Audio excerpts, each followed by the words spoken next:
year that also drew 7 walks last week. His on-base percentage of .606 was the highest in Double-A during that span. Nearly 7,500 amateur golfers descend on California for the 2018 United States Amateur that will field top Chattanooga Mocs men's golf player in Etienne Brault, who qualified to join them recently for the upcoming August 13th through 19th Golfapalooza. Brault competes against fellow top golfers from around the world at one of golf's most hallowed stages, Pebble Beach Golf Club, and there are few courses as iconic as the Jack Neville Douglas Grant masterpiece along the Monterey coastline. Sam Jordan, News Talk 92.7 Action Sports now.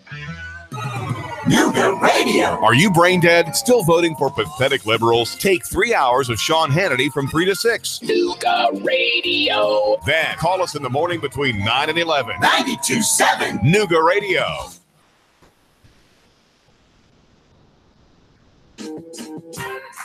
Good morning, good morning, good morning, City of Chattanooga. How is everyone doing this morning? It's another beautiful day here in the City of Chattanooga, and it's your girl Marie Mott at the Marie Mott Show, and I'm taking it from the valley to the mountaintop. I'm taking it from the streets to City Council, from City Council all the way to the mayor's office. Can't leave out the police department, giving you guys a bird's eye view to what's going on here in the City of Chattanooga. And today's show, we're going to be talking about a serious topic.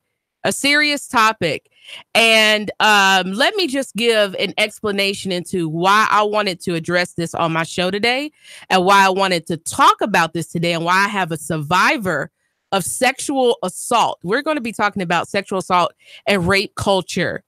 And the reason that I wanted to talk about this today is because we had, I hate mentioning police, but this is going to be the only time you hear about police today. We had an instance where 2 women came forward a few weeks ago with their allegations of being raped by a Chattanooga police officer. And besides the fact that that was very disturbing to me, that we have officers who are using their badge to rape women, was the fact of the things that I saw online and really began to be disgusted by the fact that when I see people, often women, who have the strength and the fortitude and the courage to come forward and point at the accused, the people who rob them of their sexual treasure, who destroy their life, and understand what being raped does to you. It's like pouring dirt all over your soul. That's what it's like. Okay? And so when social media just makes it worse, because instead of having, like it was maybe 50 years ago, we had jerks who were just in their own little part of the world who could bully people only when they went to school. And maybe the people that they can impact and bully and shame were maybe just in their own little street or city. Now, because of social media, jerks and bullies can link up. And it's so difficult for people. And then especially when we talk about in the culture I come from, the African-American culture, we don't talk about sexual assault at all. And let me just drop a statistic right before we start getting into the show really heavy. 2/3 of people who are assaulted by someone that they know. Let me repeat that. 2/3 of people who are sexually assaulted are assaulted by someone that they know. So the likelihood is that you are going to be sexually molested or raped by a friend or family member. Now, I want you to let that sink in for just a moment. And I want you to ask yourself, do we really need to have a conversation about rape? I say we do. Because if people can step forward and the first things that people begin to say is, well, what did she have on? What was she wearing?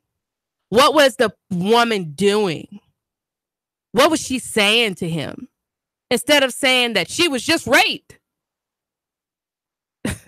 Let's get into it, folks. And so I have a young lady who is going to talk to us about her experience, because sometimes I think the way to make people understand something is to humanize it. And so, are you with me, my love? Yes, ma'am. Awesome. So I just want to say thank you on the air. I know I thanked you in private, but I want to say thank you to you for agreeing to come on to the show today and talking, because you're not a victim. Let me first make that straight. You're not a victim. You're a survivor because you're still here.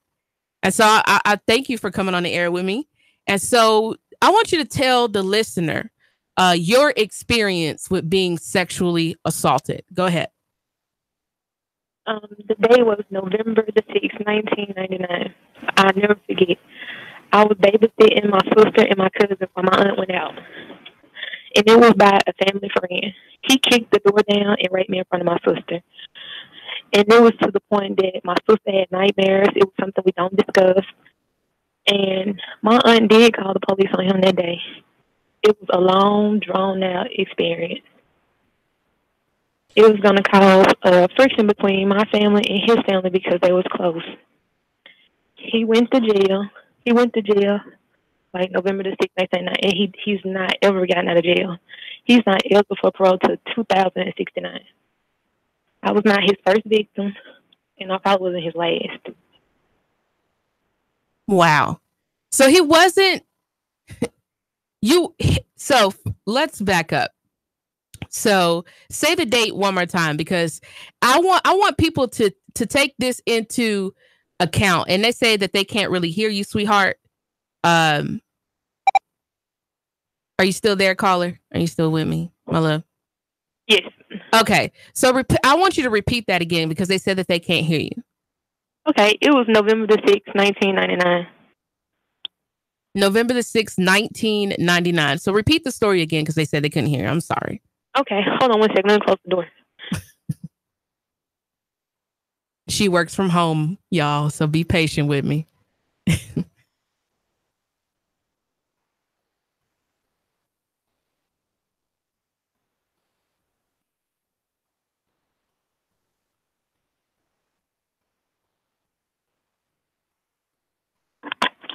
Is that better? Yes, that's better. Go ahead. Okay, sorry about that. It's okay.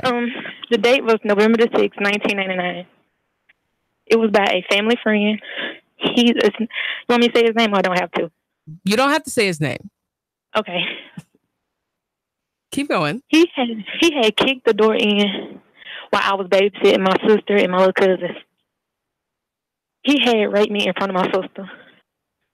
And when my aunt got home, she would ask questions like what was going on while everybody still up.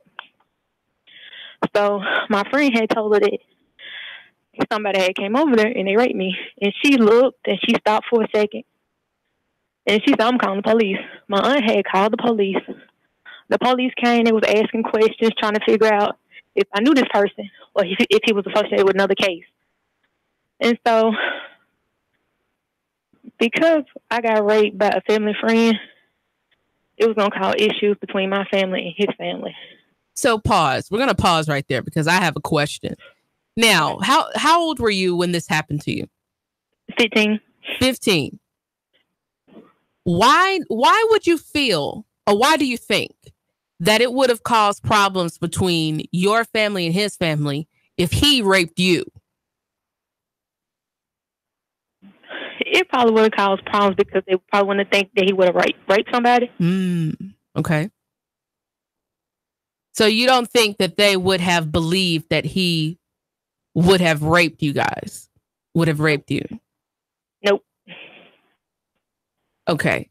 So your aunt calls the police and they take your story. What happens next after that? I went to a rape crisis center to get tested. Mm-hmm. And they took my clothes and they took my clothes and gave me a couple of tests and stuff like that. And they asked a lot of questions like, was it consensual? And I said no. They asked, where did it take place? How long did it last? And I was like, you don't remember how long something lasts.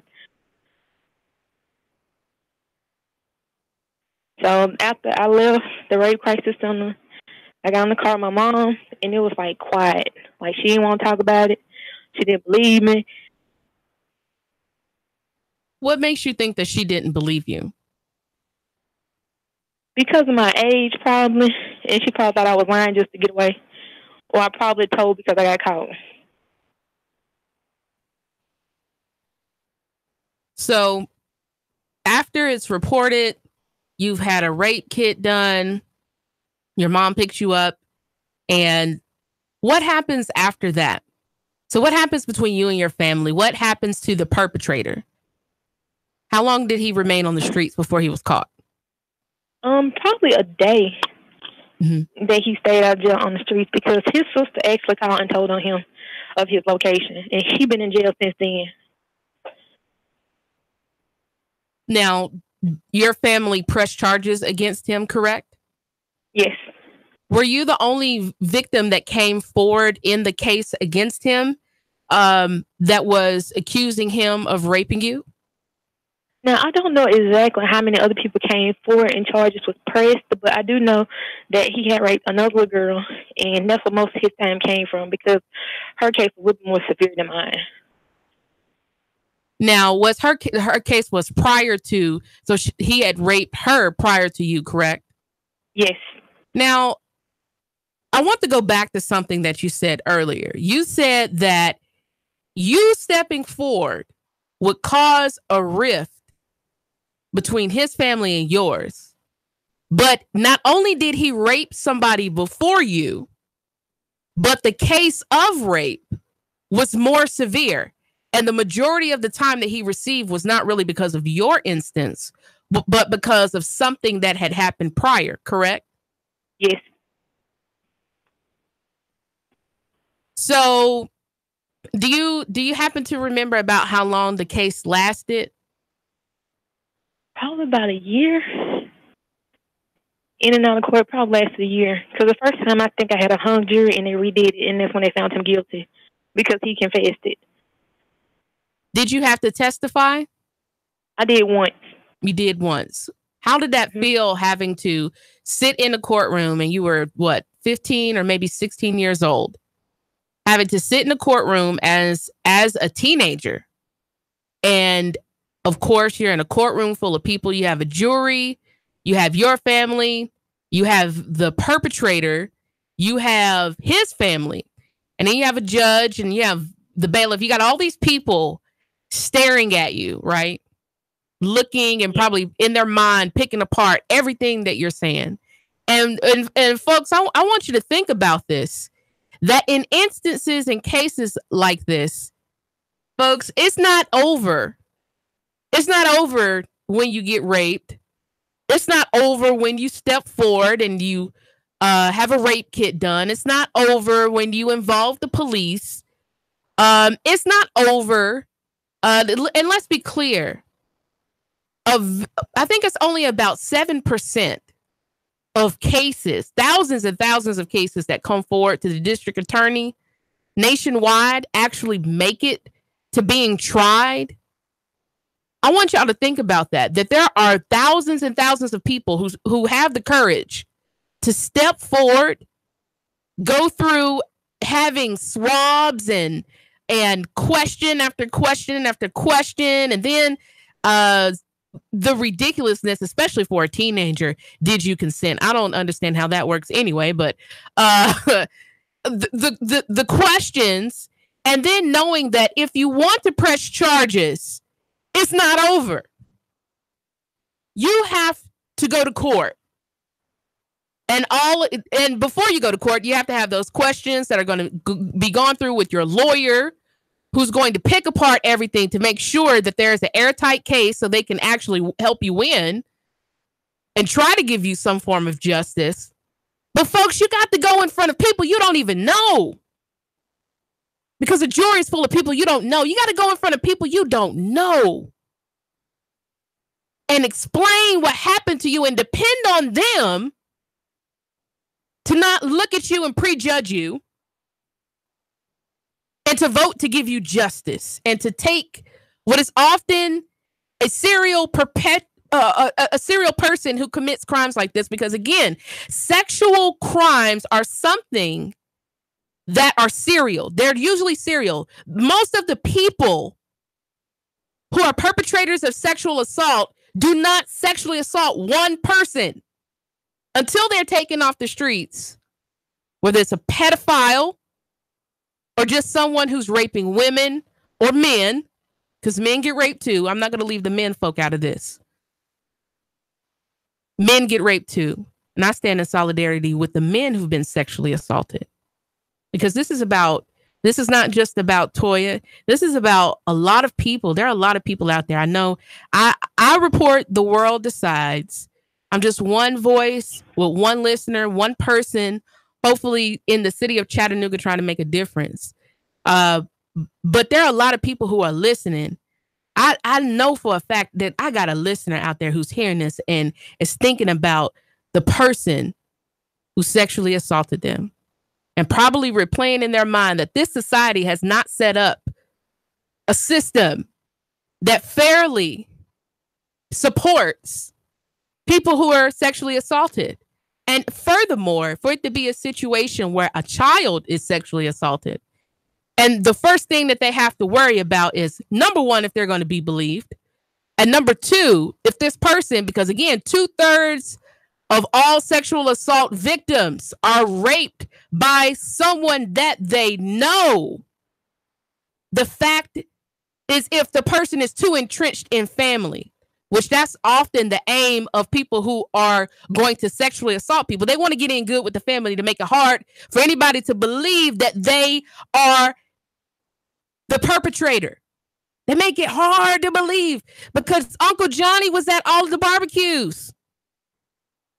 Uncle Johnny gave us Christmas gifts every Christmas. He came to the basketball games. And so it's hard to believe that Uncle Johnny would rape you. Folks, that's the whole game. So I'm not trying to hijack your story here, love, but I just wanted to say that because I want to contextualize this, because for me to get on the internet and see that women came forward, stop shaming people for what happened to them. Nobody asked to be raped. Nobody asked to be sexually assaulted. And I'm speaking on behalf of the people who may be too afraid to speak. Nobody asked. There's no situation that is deemed good enough for somebody to sexually assault you.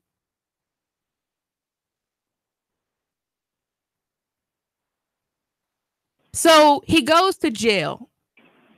Was it difficult to move on? Was it difficult to deal with your family after all of this happened? So what happened in your life after all of this? He goes to jail. He's found guilty. He confesses.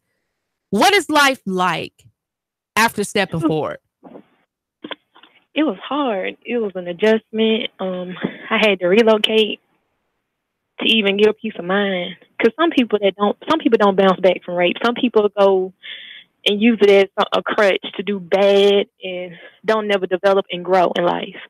Mm-hmm. And I used mine to help me further my education and finish school. It made it hard to trust people in relationships. It made you set boundaries when it comes to people in your space. Oh, ooh, you just said something right there. It made it hard for you to do what? Trust people. It made me set boundaries. It made it difficult for you to trust people and to believe that when they step in your face that they have good intentions for you, and to set boundaries. Keep going. Keep going. You're dropping gems whether you realize it or not. Keep going. So after all this, I have actually told other people about my story, and it kind of helps those. It kind of helps talking about it, and it kind of actually gives you strength to know that you're not by yourself. And then, even though the situation, it kind of helped me and my family grow versus hindering us. It made us closer. Now, one of the things that you said earlier was that it was difficult to talk to your sister, the sister who saw you get raped, correct? Yes. It's difficult for you to speak to her about it. Can you maybe just give a little bit of context as to why you believe it's difficult for you two to talk about that? I got raped in front of my sister, and she was like a witness when we went to court. And she gave details and stuff that happened that nobody else noticed or paid attention to. And she kind of, because she was there and she's seen it, I think it hindered her in life when it comes to certain situations. And that's why we don't talk about it, because she'd be like, I don't want to talk about it. And I can understand why. Shucks. It's traumatic seeing anything like that. Your sister is younger than you, correct? Yes. So this is your baby sister who saw you get sexually assaulted. I just want to thank you, because we're going to have to wrap up the first section here. But I just want to thank you for coming on and talking about this with us. Your story is so important. And it was important for me to highlight this on the first half of the segment. And we're going to continue to talk about it. And I hopefully want to have some of you guys call in and talk to me on the second segment after 11:30. But I wanted to talk about this because, again, when I saw that women step forward in this society, it didn't really matter. Well, let me rephrase that. It did matter that it was the Chattanooga Police Department. But even if it wasn't, the fact that they had the courage to step forward and say that I was raped and I demand to be acknowledged. I demand to have the right to what? A fair trial with a jury of my peers. We're going to continue to talk about it, folks. This is so important. I know a lot of you are listening. We're having a tough conversation today, but that's only because my desire is to see those who are shamed and considered victims become victors and have the victory in their life. Let's continue to talk about it in the second half of the segment.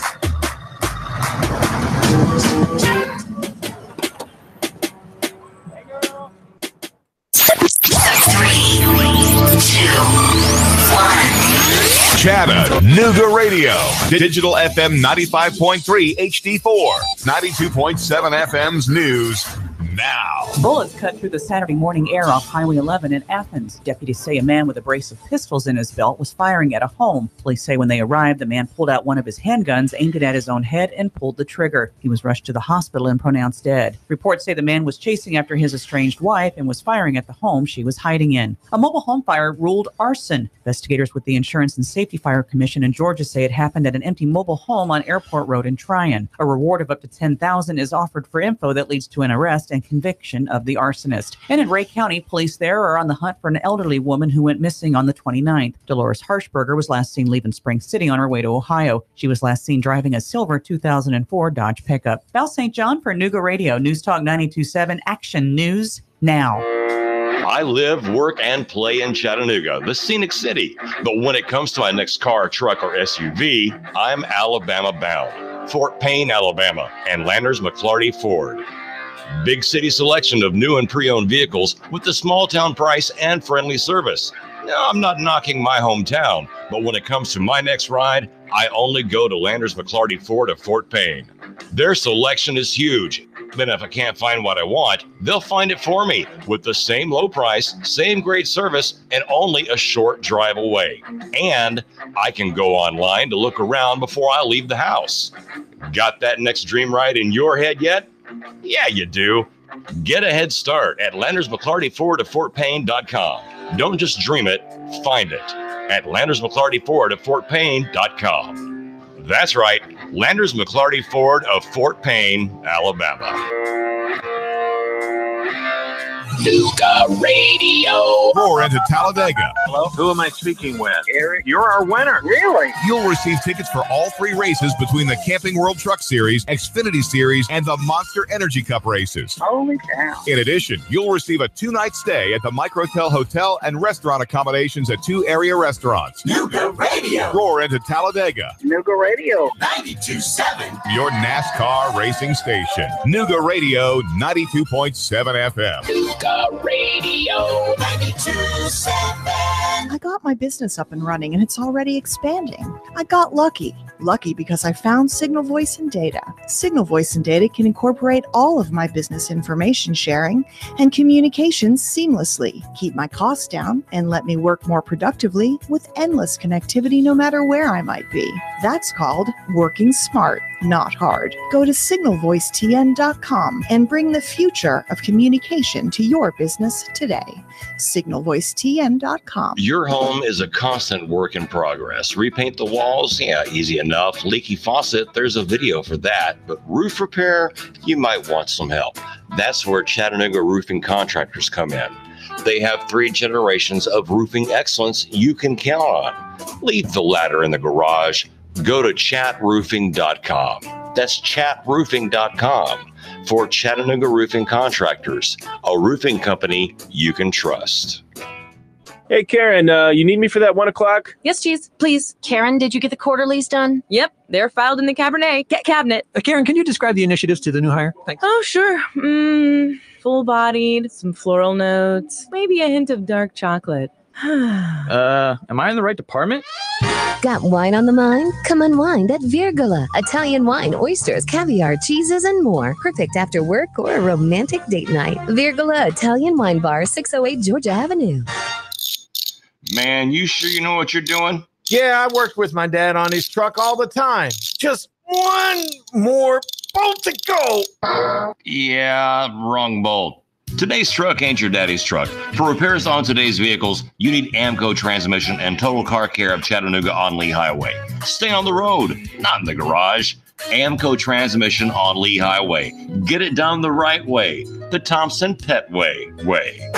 Yeah, I just put that anywhere. Now, Rick wants you to buy on U.S. Gold American Coins. Are you tired of making 1% on your investments with the banks? Even 2 or 3% at best? Now, Rick wants you to buy on U.S. Gold American Coins. Rick Davis Golden Diamonds, Brainerd Road. Chattanooga weather. We expect lots of clouds with scattered showers and thunder showers rolling in from the south or west for your afternoon. High settling into the lower 80s. Tonight, another round of showers and storms. Lows closer to 70. For the midweek, continued unsettled. Lots of clouds, showers, and storms likely through Thursday. Highs closer to 80. Hamilton Physician Group. Calhoun, Georgia Primary Care is now in a new location. 160 Curtis Parkway. Personalized medical care for you and your family. That's Hamilton Physician Group, Calhoun Primary Care. And I'm Soar Sheen, 12 Chief Meteorologist, Pastor 4. Nuga Radio 92.7.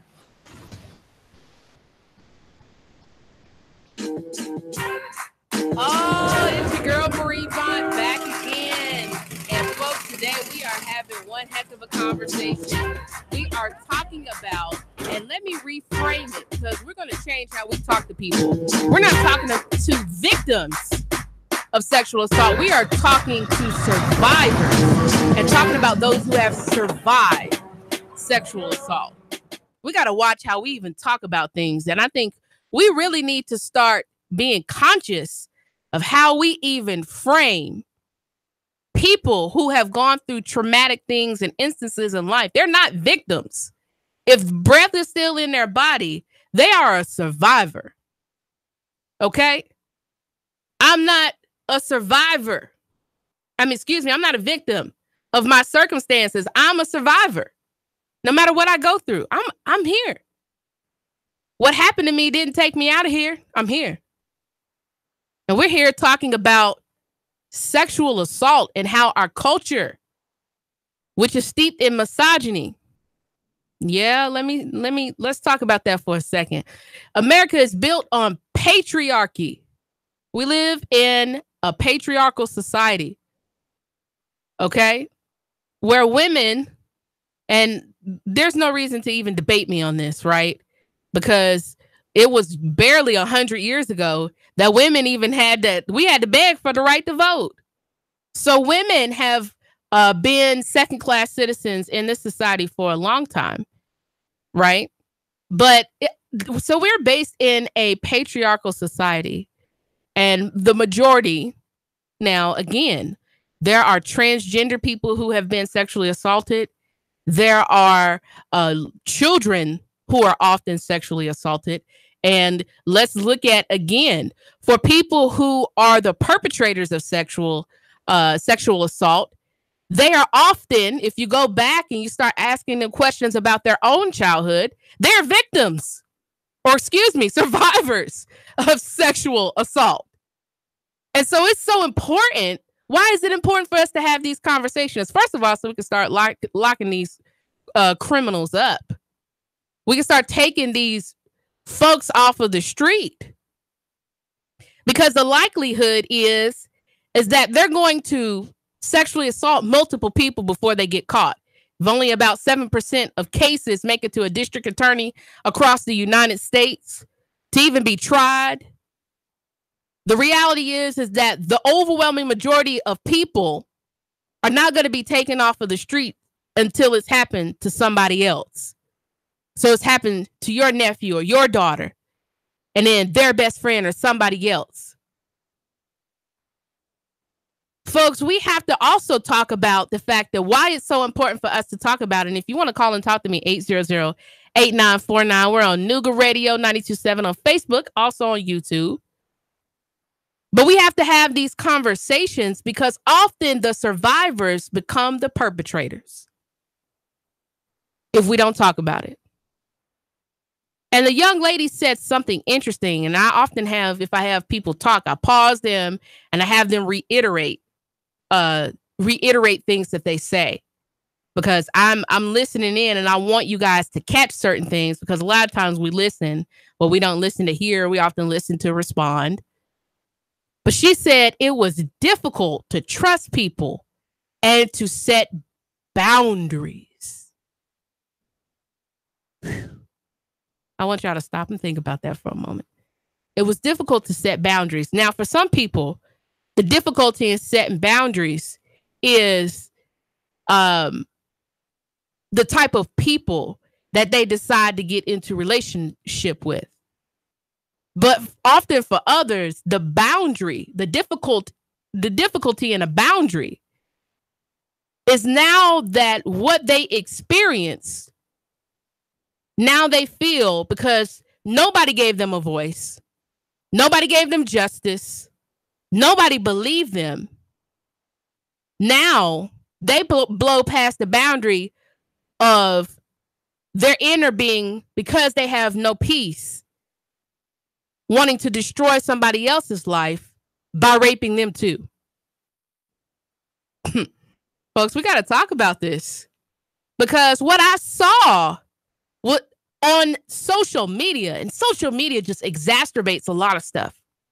I'm not saying that it blows it out of proportion, but now because we can peer from halfway across the world into the lives of people who we'll never meet, we have the ability to talk about instances and things without understanding the impact that it has on somebody else's life. And I caution you, the listeners, sometimes be careful. Be careful what you say. When you're hearing people talk about their personal experience, be careful what you say.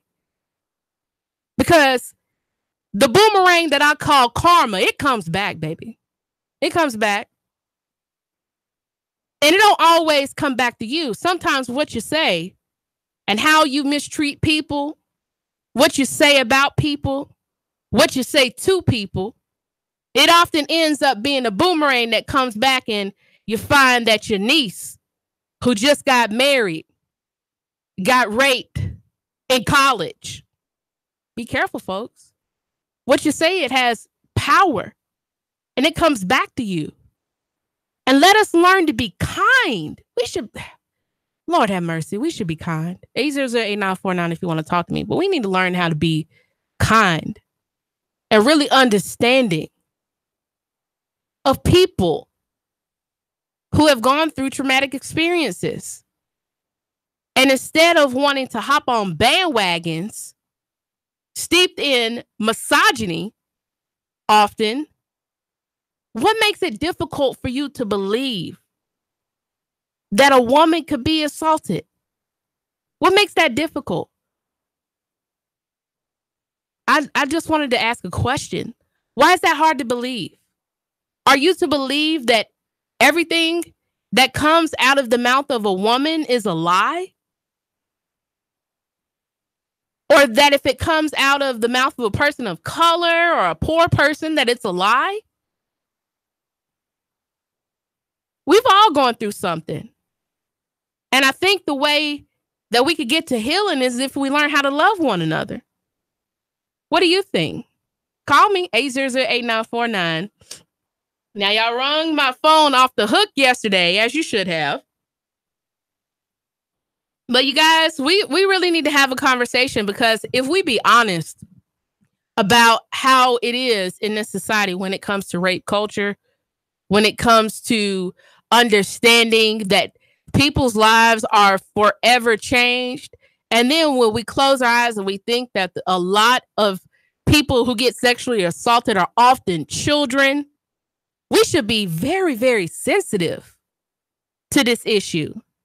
Not to ignore it, but when we have an opportunity, we should be able to speak. And so I was talking to, because I stream live on my personal Facebook as well. I was talking to my listeners on my Facebook page that maybe some of you guys who are listening, my friend, my neighbor, maybe an auntie somewhere, a grandma, somebody's uncle is listening, somebody's mama or daddy is listening. I want you to think back. And maybe when your child or your niece or your nephew, or maybe one of the children at the church or at the youth development center came forward and said that somebody touched them or raped them, I want you to think back. What did you do? What did you do? Did you talk to the parents? Oh, somebody finally called in. Ooh. Good morning, good morning, good morning. Talk to me, please.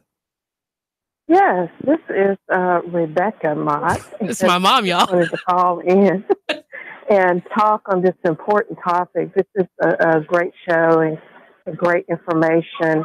And you made reference to misogyny, and I'd like you to go a little bit more in detail about that, because I think it's important, especially for African American women, to understand the history that they've been subjected to that has allowed them to make this acceptable behavior in our culture for men in particular to get away with the abuse. And I know I have heard so many women talk. You talked about how young women under the age of 18 are often made to be the enemy in this situation. In other words, people say, you know, because she dressed this way or she talked this way, you know, this is why this happened to her, which then allows the man in the situation to just walk away and not experience any consequences of his behavior. And we don't hold him accountable for anything that he's done wrong. And I think this goes really deeply into the roots of our culture in terms of the slavery we were subjected to and how we were viewed as women in slavery, to be the objects of sexuality for all men in our society, and to allow them to manipulate, control us sexually without any consequences. You know, women, African American women, did not have any rights, and you know, so I'd like you to go a little bit deeper into that and explain to the audience the importance of them understanding their own history and culture in that context. Yes. Thank you. Yes, ma'am. And y'all gonna have to give it up. That was my mother. So on behalf of my mother, I will give you some details. So for people who are probably watching this be streamed, you can see that I'm extremely fair complexion. And if you were to see if you had the opportunity to have seen my grandmother, you would have seen before she passed away that my grandmother was even fairer complexion than I am. And I want you guys to stop and consider what that means, because, and let's put it into context. When we talk about slavery, it's not just slavery, folks, it's chattel slavery. We were commodity. Okay. Because now I've heard people talk about indentured servitude and try to parallel that to slavery. It is not the same. It's not the same. So for slaves, we were property. We were property. As a woman, you were property. And you had the least rights, right? I don't know if some of you guys even know that most of the time, that women served, a lot of women really didn't work in the field. A lot of women often took care of the children during slavery, took care of the inside of the house, kept it clean, the big house, little house, guest house, and took care of master sexually. We were sexual property as well as just property. And so when you look at how people like me, and if you ever met my mother is bright like I am as well, what they call light skinned or red bone. You have to understand that for me to end up this way, and slavery wasn't but just almost yesterday. All right. We're not that far from slavery. A lot of us are only 3 or 4 generations away from slavery. So that's not that far, folks. Okay. For someone to come out looking like me, that means that someone somewhere down the line, there was a woman who did not get asked. She did not have the opportunity to sign a consent form to be slept with. She just got slept with. And not only was she expected to have children, but often the children that she would have, if they were fair complexion, she didn't even have the opportunity to raise. And often they were also sold. Understand what women were expected to do in this society prior to any form of liberation. We have almost always been in this society second-class citizens, expected to stand behind our man, far behind him, give him children, keep his house clean, and say, what can I do for you? And furthermore, for African-American women, the expectation has always been, not only is that also the same, but a lot of us, I talk often about my grandmother who was a domestic worker. She raised her own children and she raised white people's children too. Okay, that's history. And a lot of us don't want to admit what history is. And I feel sorry for you, because if you don't, we're just destined to and doomed to repeat it. But for women, a lot of how we are treated is because of misogyny in this culture. And I believe that most men, just like a lot of people are inherently racist, and this society is steeped in racism. I didn't create the conditions, I just live in it. It's also very patriarchal and always benefited men. Black men had the right to vote prior to women, period. White women, black women, Asian women. Black men had the right to vote prior to even women voting. Now you tell me that a woman ain't a second-class citizen. That's history, folks. So when we talk about, or when I say that this often, how these situations occur and they're steeped in misogyny, it's because that's how this America exists. And that we're not that far as women. We're still having to have conversations in 2018 about demanding equal pay. That shows that, again, as far as we've come, as much as we've achieved, a lot of things have remained the same. But especially in the African American culture, it is almost ungodly. And then when you talk about being raised in the Bible Belt, you're talking about darn near blasphemy, ever accusing a man, and especially a man in the family, of any form of sexual assault. And why is that? Because we've been conditioned to believe that women are scandalous and that how we are treated is based on what we wear and how we talk.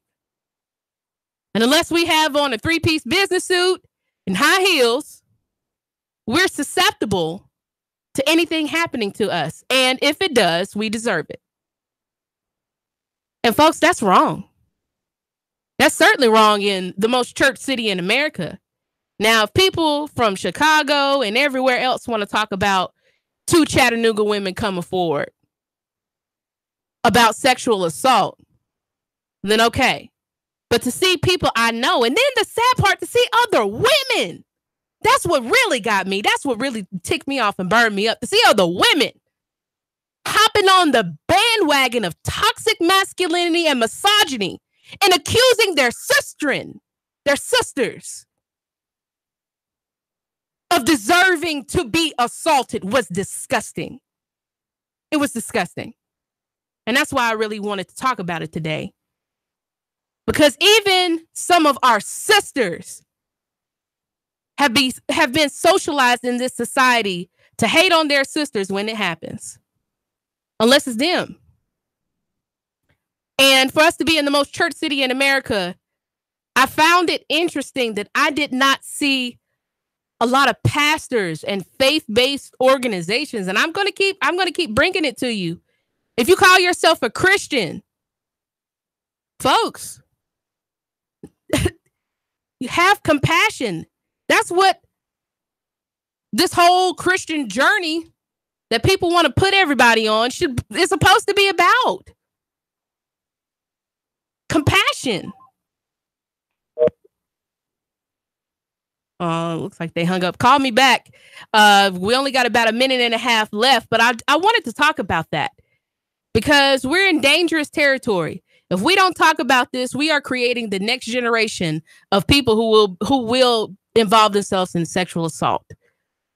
But before we close out the show, if you are a survivor, if you have been sexually assaulted, please call 423-755-2700. We'll take one last caller right quick. Talk to me quickly because we only got about a minute. Marie, this is David. I think your listeners may want to hear about a book that changed my mind about the South and the agrarian honorable cause of the South in the war. And the book is called The Problem of Slavery in Christian America by Joel McDermott. I'm a white Caucasian man, and it changed my mind about my whole orientation about the South and the black man today and the need to end the problems brought by the past. Thank you, David. Thanks, Marie. Great show. Thank you so much. Thank you. Folks, 423-755-2700. If you have been sexually assaulted, that is a 24/7 number that you can call. Do not take a shower. Do not wash yourself. I know you will feel dirty if this ever happens to you, but I want to talk about it quickly. Call a friend or someone you could trust. Call the police so they could take a statement. Step forward. Stand with people in solidarity who come forward. If your children or any young person comes to you, believe them. Believe them. And do not be afraid to consult with people in your family or people who are family friends who may be accused of sexually assaulting someone you know, because 2/3 of people will be assaulted by someone that you know. 423-755-2700. I stand in solidarity with the survivors of sexual assault. And let's change how we talk to people, how we treat people. I love you, baby. Every listener, I love you. And guess what? It ain't nothing that you can do about it. Have a great day, my loves. 3, 2, 1. Chattanooga Radio. Digital FM 95.3 HD4. 92.7 FM's news now. Assessor of Property Marty Haynes denied accusations that he gave special tax break favors to GOP candidate Esther